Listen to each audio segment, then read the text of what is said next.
Bom dia, a graça e a paz do nosso Senhor Jesus Cristo. Sejam todos muito bem-vindos à nossa escola bíblica dominical. Vamos começar a nossa escola bíblica orando, pedindo a Deus a sua orientação para nos ensinar nesta manhã. Deus bondoso, nós te louvamos, ó Pai, pela tua misericórdia que se renovou na nossa vida nesta manhã. Nós te agradecemos, ó Pai, pela oportunidade de estudarmos a tua palavra. E, Senhor, humildemente te pedimos, vem nos ensinar nesta manhã, que o teu Espírito fale ao nosso espírito, ó Pai, e nós possamos alcançar, nós possamos entender, Senhor, aquilo que o Senhor tem para nos ensinar nesta manhã. É em nome de Jesus que nós te pedimos isso. Amém. O nosso estudo de hoje está baseado no livro de Jó e tem como referência as orações de Jó. Os estudiosos nos dão razões para crer que o livro de Jó seja o livro mais antigo da Bíblia. Ele foi escrito provavelmente há cerca de 40 séculos. Há evidências de que Jó tenha vivido na época do patriarca Abraão. Então são aí cerca de 4.000 anos. E embora o mundo daquela época fosse completamente diferente do nosso mundo hoje, os ensinamentos do livro de Jó são absolutamente atuais. O assunto do livro é aquele problema, sempre atual, o mistério do sofrimento, em especial o sofrimento do justo. Como nesse trimestre o nosso tema é oração, nós vamos caminhar no nosso estudo de hoje, tendo como direção os momentos em que o livro registra, os momentos em que Jó se dirige a Deus, os momentos em que o livro registra as orações de Jó. A história de Jó é bastante conhecida. Os versículos iniciais do livro, que tem o mesmo nome, do seu personagem principal, nos contam quem era Jó. E nas palavras do próprio Deus, Jó era um homem íntegro e reto, temente a Deus e que se desvia do mal. Em uma conversa entre Deus e Satanás, após Satanás acusar a Jó de servir a Deus somente por interesse, somente em troca de benefícios materiais, Deus permite que Satanás toque nos bens, na família e posteriormente até na saúde de Jó. Para mostrar, e Deus permite para mostrar que Satanás estava errado, porque Satanás estava questionando o verdadeiro motivo da adoração de Jó.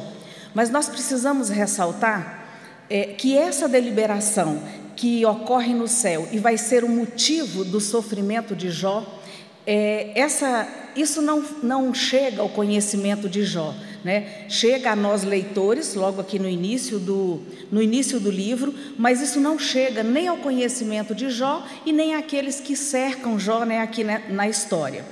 Depois da permissão de Deus a Satanás, o que nós vamos ver é que Jó, aquele homem íntegro, reto, um homem próspero, muito rico, mas que era extremamente temente a Deus, o que vai acontecer é que ele vai ser despojado de tudo que tem.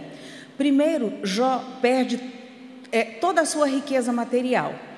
Em questão de minutos, Jó sofre uma falência financeira total.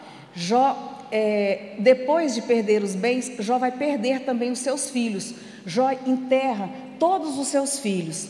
E após a notícia da morte dos filhos, Jó faz a sua primeira oração.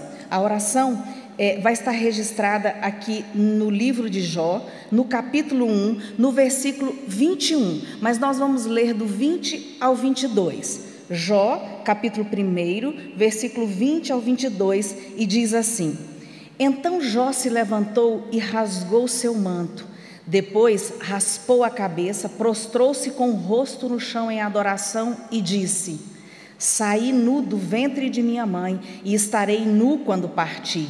O Senhor me deu o que eu tinha e o Senhor o tomou. Louvado seja o nome do Senhor. Em tudo isso, Jó não pecou nem culpou a Deus. O versículo 20, antes da oração de Jó, vai nos mostrar em que atitude Jó se dirige a Deus. E a atitude é prostrado em adoração.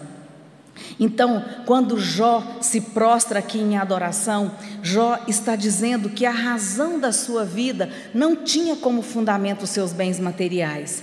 Ele reconhece que tudo que ele tinha era uma dádiva de Deus. E sendo uma dádiva de Deus, Deus poderia tirar dele quando Deus assim entendesse. E com a sua atitude, de adorar a Deus, agora diante das adversidades, porque ele começa a passar por essas adversidades, Jó refutou a primeira tese de Satanás, porque Satanás estava questionando o motivo da adoração de Jó a Deus, e Jó mostra que a sua devoção não estava baseada naquilo que ele recebia de Deus, pois ele havia perdido tudo, e ainda assim Jó continua nessa atitude de adoração. Depois de perder os seus bens materiais e todos os seus filhos, agora Jó perde a sua saúde.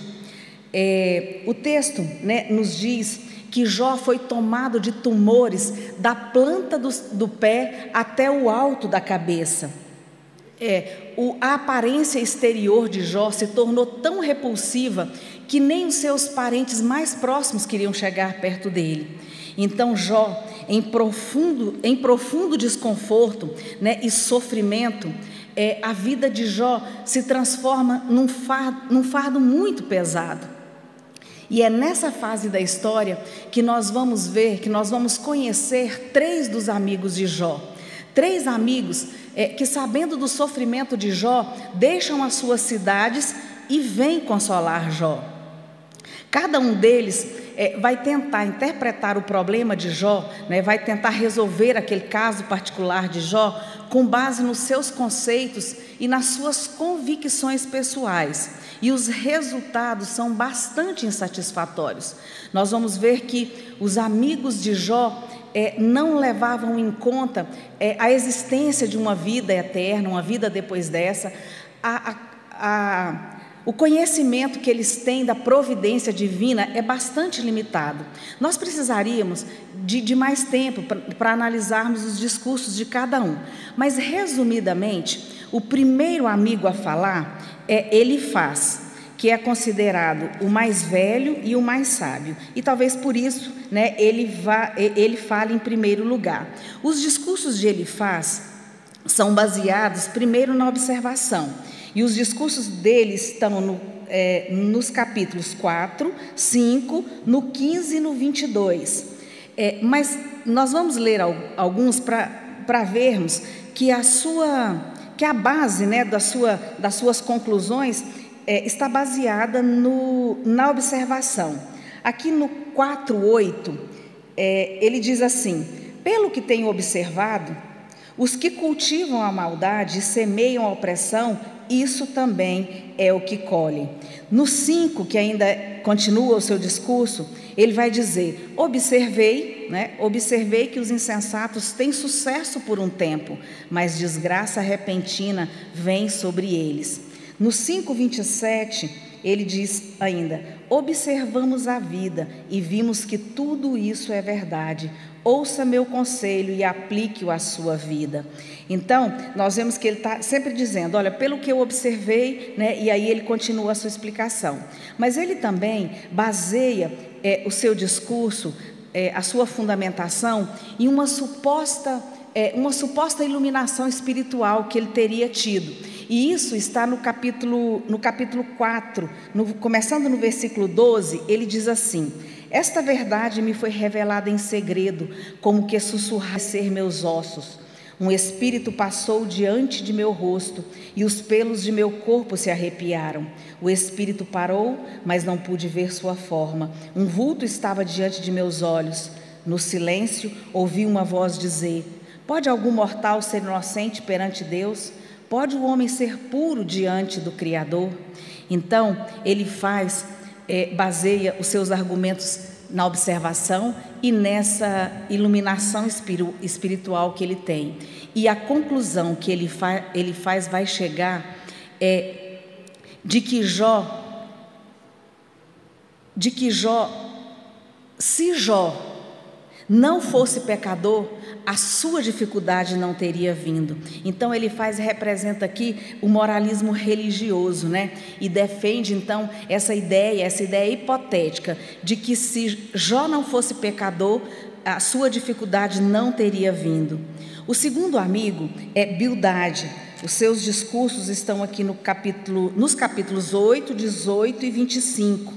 Bildade vai basear o seu discurso na tradição, vai basear o seu discurso naquilo que ele aprendeu, né, com seus antepassados. E aí no capítulo 8, no versículo 8, ele vai dizer assim: pergunte às gerações anteriores, atente à experiência dos antepassados, pois nós nascemos ontem e nada sabemos. Nossos dias na terra passam como uma sombra, mas os que vieram antes de nós o instruirão. Eles lhe ensinarão a sabedoria de outrora. Aí ele vai dizer: pode o papiro crescer fora do brejo? O junco se desenvolve sem água? Quando ainda estão florescendo, antes de ser cortados, começam a secar mais depressa que a grama. O mesmo acontece com todos que se esquecem de Deus. As esperanças do ímpio se evaporam. Então, Bildade é o legalista religioso e ele adota a posição de que Jó deve ser culpado, porque uma vez que a dificuldade veio, uma vez que a aflição veio, então Jó deve ser culpado, né? O terceiro amigo, que é Zofar, Zofar vai basear o seu discurso, né? E a sua conclusão a respeito do problema de Jó simplesmente na suposição. Zofar vai dizer: Jó, você é pecador e merece o seu sofrimento. Zofar apoia simplesmente essa sua opinião na suposição. Zofar é o dogmático religioso, né? É aquele que é o dono da verdade. Veja bem, no capítulo 11, ele diz assim para Jó: devem todos calar enquanto você continua a tagarelar. Quando zomba de Deus, ninguém o repreenderá. Você afirma: minhas crenças são puras e eu sou limpo aos olhos de Deus. Aí no final do versículo 6 ele diz assim: escute, Deus sem dúvida o está castigando muito menos do que você merece. Livre-se dos seus pecados e deixe toda a maldade para trás. Ele diz no 11, 14. Então, Zofar simplesmente afirma para Jó: Jó, você é pecador e você está sendo castigado menos ainda do que você merece. Ao final do livro, nós vamos ver, por uma afirmação do próprio Deus, de que os três amigos estavam errados, né? Apesar de algumas das suas afirmações aqui no discurso estarem certas, eles estavam fundamentando, eles estavam julgando Jó baseados em premissas erradas, né? Em critérios errados. Eles não levaram em consideração a existência de uma outra vida. Então a conclusão deles é errada, e o próprio Deus vai dizer isso no final do livro de Jó. Após a primeira fala do amigo de Jó, nós temos mais uma oração de Jó. O livro registra mais uma vez Deus se dirigindo a Jó, aqui no capítulo 7, do 7 ao 21. E aqui, nessa oração, nós vamos lendo e vamos tendo a impressão que Jó desistiu, né? Olha o versículo 16 do capítulo 7. Jó diz assim: odeio minha vida e não quero continuar a viver. Deixe-me em paz, pois meus dias passam como um sopro. Então, aqui a palavra de Jó é: eu desisto. Mas Jó estava errado, e está errado todo aquele que desiste. Jó estava enganado, porque o julgamento que ele estava fazendo está baseado no seu sofrimento e nas acusações dos seus amigos. Eu fiz questão de trazer uma síntese, né, do discurso e naquilo que se baseou cada amigo, para mostrar que muitos dos nossos problemas, dos problemas que ocorrem conosco, acontecem porque nós baseamos nossas escolhas em critérios duvidosos, em critérios como a cultura, né? Quem toma decisões baseado na cultura diz, todos estão fazendo isso, né? Na tradição, dizendo, sempre fizemos assim, é o que o segundo amigo de Jó faz, né? Os antepassados disseram isso, então é isso. Ou na razão, né? Na nossa razão, isso me pareceu mais lógico, né? A ser feito. Ou na emoção, eu senti que era a coisa certa. Nós precisamos entender que esses critérios, tanto a cultura, a tradição, a nossa razão, a nossa emoção, eles foram corrompidos pela entrada do pecado no mundo. E nós precisamos de um critério perfeito, que nunca nos leve na direção errada, né? E somente a palavra de Deus atende esse critério. Somente a palavra de Deus supra essa necessidade. Somente na palavra de Deus nós temos a garantia de que nós seremos levados, né, conduzidos na direção correta. Avançando para o capítulo 10, nós temos a terceira oração de Jó. Capítulo 10, a oração vai estar do versículo 2 ao 22. E aqui, antes de começar a sua oração, Jó mostra como está o seu estado de espírito, né? Ele diz assim: estou cansado de minha vida, vou me queixar abertamente, minha alma amargurada precisa se expressar. E aí ele começa: direi a Deus, não apenas me condenes, dize-me que acusações tens contra mim, que vantagem tens em me oprimir? E aí no versículo 17, ainda aqui do capítulo 10, ele vai dizer: repetidas vezes depões contra mim, sobre mim derramas tua ira crescente, e me atacas com um exército após o outro. Por que então me tiraste do ventre de minha mãe? Por que não me deixaste morrer antes de vir ao mundo? E aí, na sua oração seguinte, no capítulo 13, Jó vai continuar questionando a Deus. E aí no capítulo 13, começando no versículo 20, ele diz: ó Deus, concede-me estas duas coisas e não me esconderei de ti. Remove tua mão de cima de mim e não me assustes com tua temível presença. Continuando no 23, ele questiona a Deus: diga-me o que fiz de errado, mostra minha rebeldia e meu pecado. Por que te afastas de mim? Por que me tratas como teu inimigo? Nessas duas orações, a essência do argumento de Jó é: Deus, o que eu fiz de errado? Onde foi que eu errei? Jó está num estado em que ele não aguenta mais sofrer sem saber a razão do seu sofrimento, sem saber a razão da sua aflição. Jó não aguenta mais sofrer sem saber o motivo.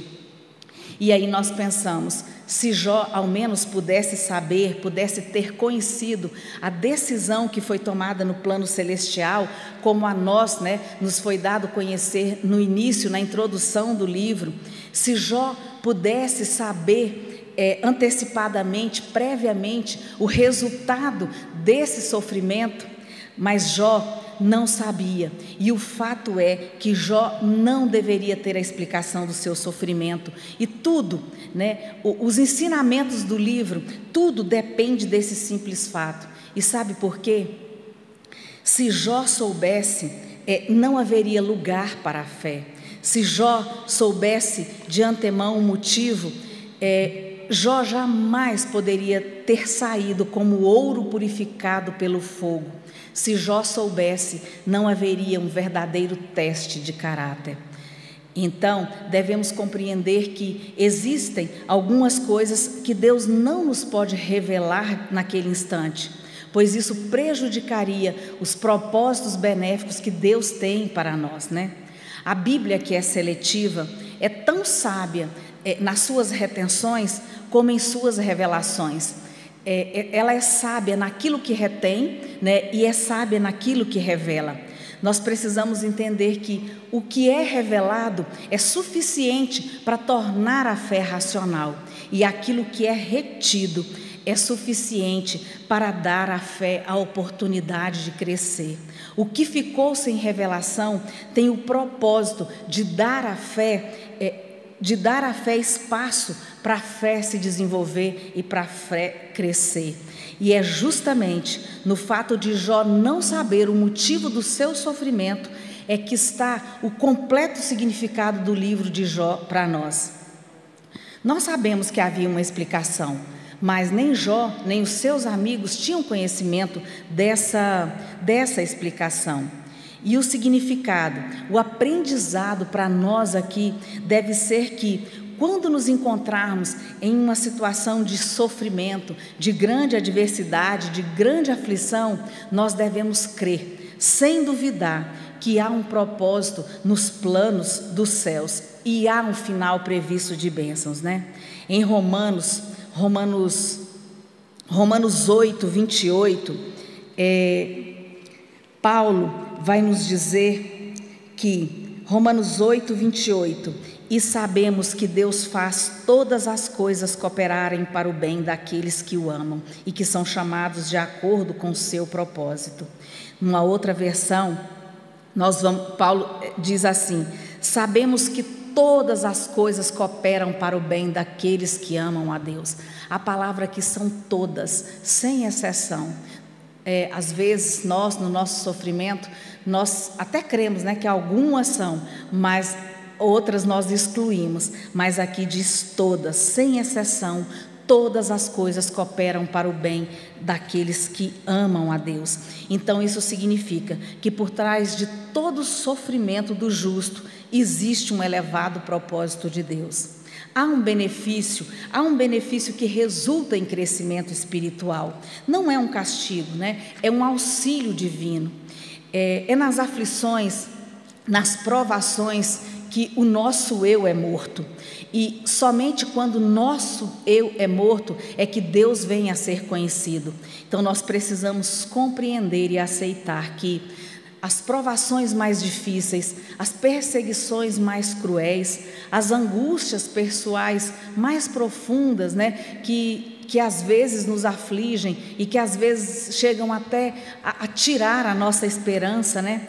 Todas elas, sob a orientação de um Deus que é infinito em sabedoria e é infinito em poder, todas elas colaboram para o bem e o crescimento, para o bem verdadeiro do povo de Deus. Em Hebreus, o autor, no capítulo 12, ele vai nos dar uma palavra sobre disciplina. Hebreus, capítulo 12, no versículo 11, ele diz assim: nenhuma disciplina é agradável no momento em que é aplicada, ao contrário, é dolorosa. Mais tarde, porém, produz uma colheita de vida justa e de paz para os que assim são corrigidos. Então ele nos alerta: olha, a disciplina a princípio é dolorosa, mas ao final ela vai trazer benefício. E aqui nos versículos anteriores ele já nos tinha dito que a disciplina é usada, é aplicada, né, por aquele que demonstra amor, por aquele que ama. Até aqui nós vimos no início um Jó próspero, né, adorando a Deus. Em seguida nós vemos esse mesmo Jó adorando a Deus, mas agora na adversidade. Depois que os amigos de Jó entram em cena, nós vimos um Jó eloquente, né, um Jó até colérico, praticamente exigindo uma explicação de Deus para o seu sofrimento, né? E agora, quando nós caminhamos aqui para o capítulo 38 do livro de Jó, nós vamos ver a interferência de Deus, né? Jó, o seu questionamento a Deus é: por que o meu sofrimento? E Jó, então, ele praticamente está exigindo de Deus uma resposta, mas Deus, durante todo o livro, Deus está em silêncio. Mas aqui no capítulo 38, o versículo 1 vai nos dizer: então do meio de um redemoinho, o Senhor respondeu a Jó.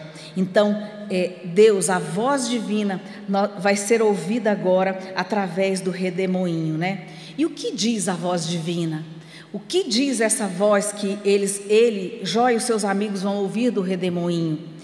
Quando nós lemos pela primeira vez esses capítulos, nós esperamos encontrar aquele parágrafo importante, né, que vai dizer a Jó o motivo do seu sofrimento. Mas quando nós lemos pela primeira vez, é quase decepcionante, porque nós vamos perceber que não há nenhuma linha, nenhuma indicação, né, no sentido de explicar a Jó as aflições pelas quais ele está passando. Na verdade, aqui, né, não é nenhuma discussão. Deus não abre para fazer uma discussão com Jó. Na verdade, é uma série de interrogações. Uma série de interrogações que vai enfatizar a grandeza de Deus e o quanto Jó é pequeno, né? Como, por exemplo, vamos ler alguns versículos aqui no 38. O 38 e os 3 capítulos que se seguem é daquele tipo de leitura que, quando nós começamos, a gente não quer parar. Então eu sugiro, irmãos, que nós não vamos ler todo aqui por causa do nosso tempo, mas que você faça essa leitura em casa. 38, versículo 2, diz assim: quem é esse que questiona a minha sabedoria com palavras tão ignorantes? Deus começa perguntando para Jó, né? Aí ele diz: prepare-se como um guerreiro, pois lhe farei algumas perguntas e você me responderá. Jó, você não tem tanto conhecimento? Então me responda, é o que Deus está dizendo aqui. E aí ele vai começar nas interrogações. Onde você estava quando eu lancei os alicerces do mundo?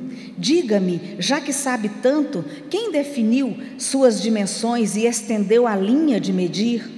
Vamos, você deve saber. Olha o versículo 7. Enquanto Deus fazia tudo isso, né? Enquanto as estrelas da manhã cantavam juntas e os anjos davam gritos de alegria. No 18, ele diz: tem ideia da extensão da terra? Responda-me, se é que você sabe. De onde vem a luz e para onde vai a escuridão? Você é capaz de levar cada um a seu lugar? Sabe como chegar lá? Claro que sabe de tudo isso, afinal já havia nascido antes de tudo ser criado e tem muita experiência.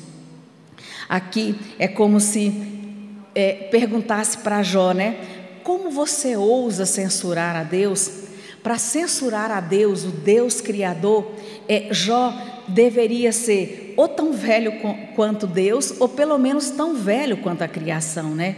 Então, aqui, quando Deus vai fazendo essas interrogações, nós vamos conhecendo a grandeza, a soberania de Deus.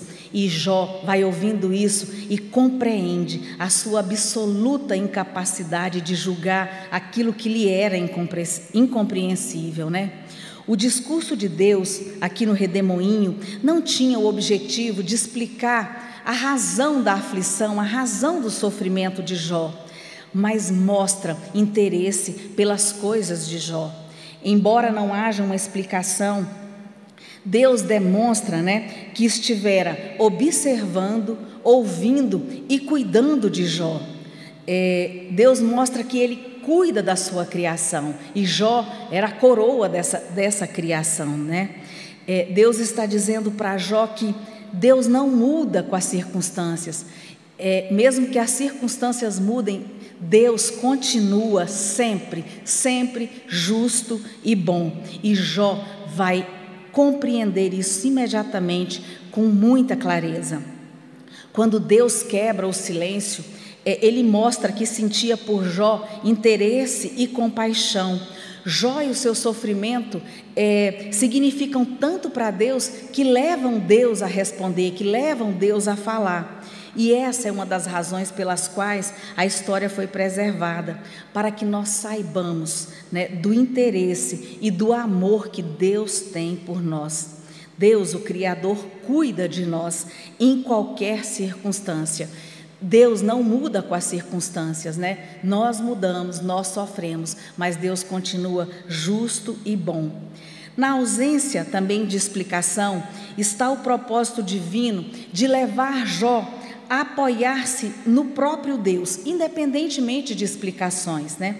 O propósito era que Jó confiasse em Deus, confiasse nesse Deus que é absolutamente justo e bom o tempo todo, mesmo sem entender o motivo das suas adversidades, né? Então, se Jó entende isso, a acusação de Satanás seria infundada, e aí o diabo seria derrotado, né?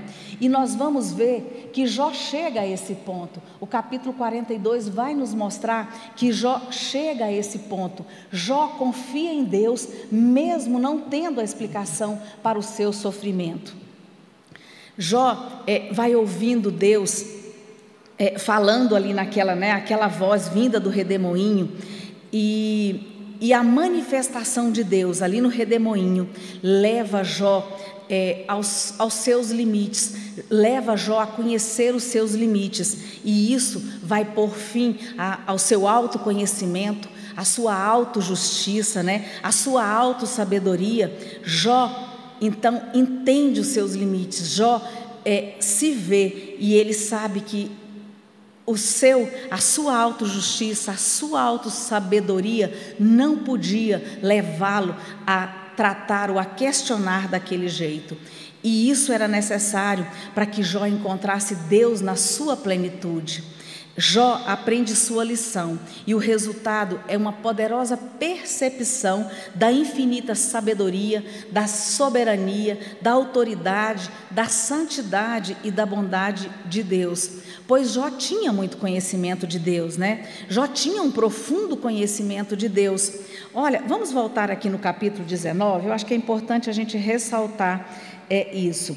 No capítulo 19, Jó está falando com os seus amigos, e ele responde para os seus amigos.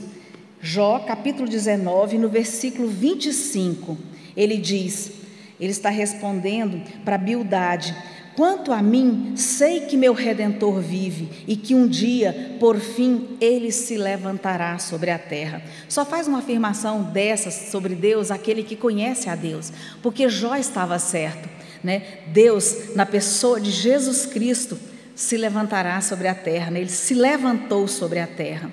Nos versículos 25 e 26, nos dois versículos seguintes ao que nós lemos, na verdade no 26 e no 27, Jó vai nos mostrar que ele tinha ele cria na ressurreição, e ele tinha uma perfeita clareza sobre a ressurreição. Olha o que ele diz,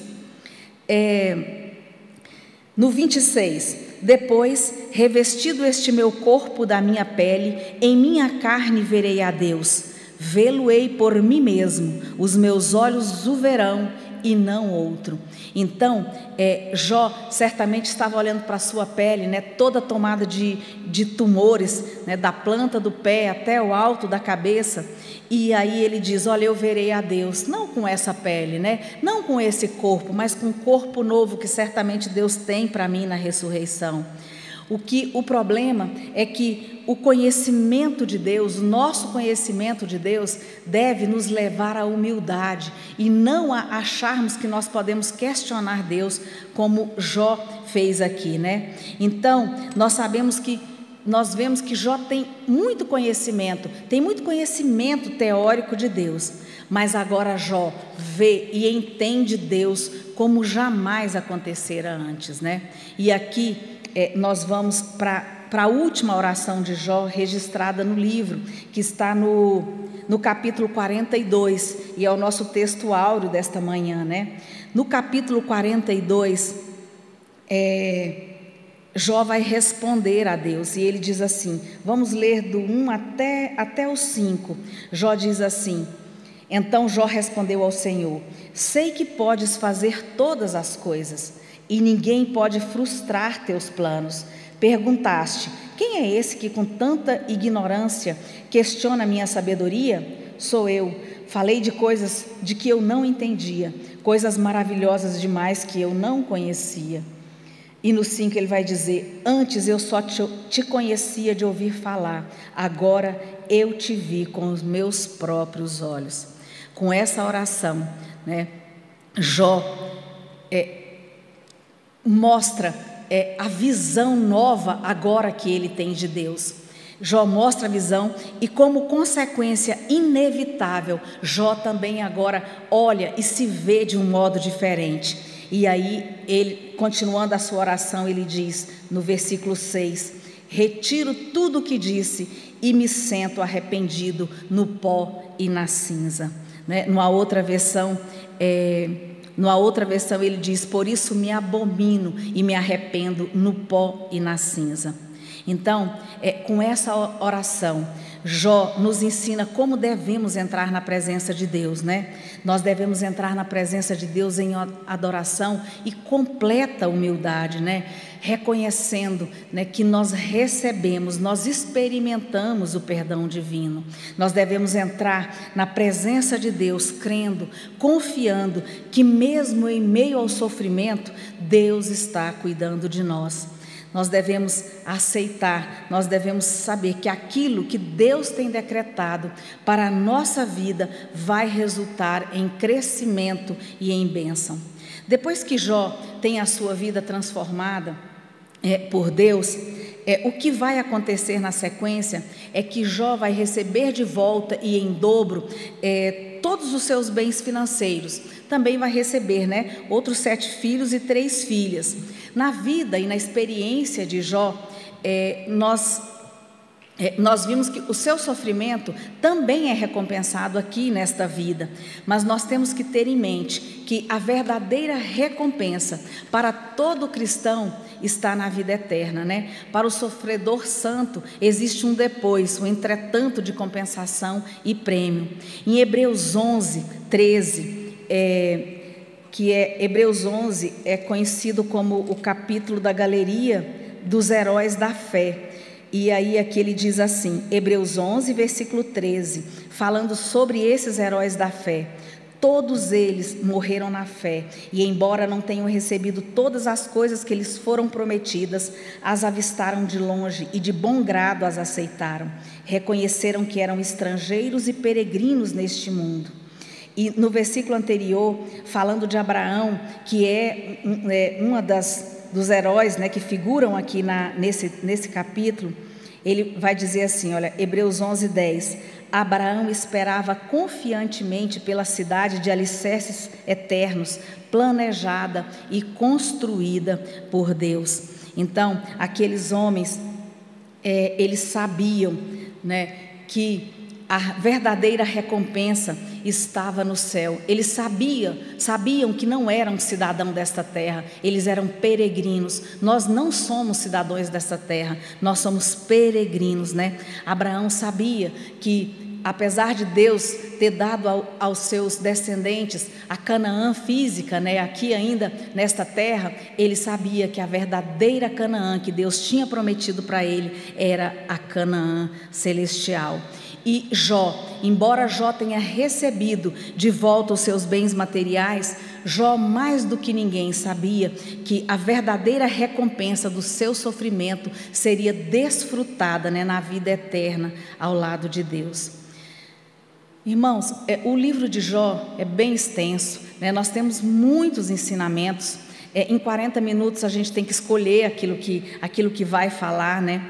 Mas dentro desses ensinamentos e ouvindo um pouco aqui da história de Jó, essa história, esse livro, deve nos levar a algumas reflexões. E eu quero deixar 2, né? Olhando para a história de Jó, nós devemos ser levados a nos perguntar, nós precisamos, né, nos perguntar: o que eu estou disposto a devolver a Deus daquilo que eu possuo hoje, né? Olhe em volta de você, né, e responda: do que eu estou disposto a abrir mão? O mundo em que nós vivemos hoje, o mundo como instituição, né, nos ensina que é importante ter, e nós, na nossa insegurança, então nós gastamos, nós envidamos os nossos esforços em adquirir bens, né? E às vezes são coisas legítimas, não são ilegítimas, mas elas deixam de ser ilegítimas a partir do momento que elas ocupam o lugar de Deus, né? E tudo aquilo que ocupa o lugar de Deus é um ídolo na nossa vida. E a outra reflexão é: qual é o sacrifício que eu estou disposto a fazer para crescer espiritualmente, né? Muitas vezes nós não queremos sacrificar nem o nosso tempo no estudo e na leitura e na oração. Hebreus 12:14 nos diz que segui a paz com todos e a santificação, sem a qual ninguém verá o Senhor. Nós precisamos, como cristãos, passar pelo processo de santificação.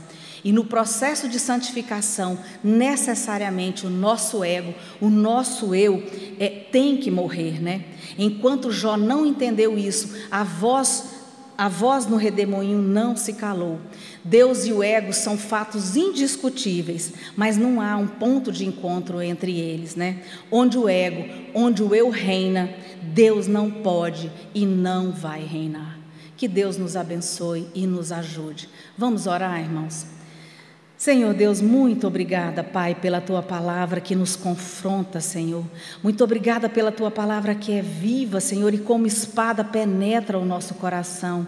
Pai, nós te pedimos, Senhor, sonda o nosso coração, Pai, e ajuda-nos a tirarmos dele, arranca do nosso coração aquilo que o Senhor não plantou, Pai.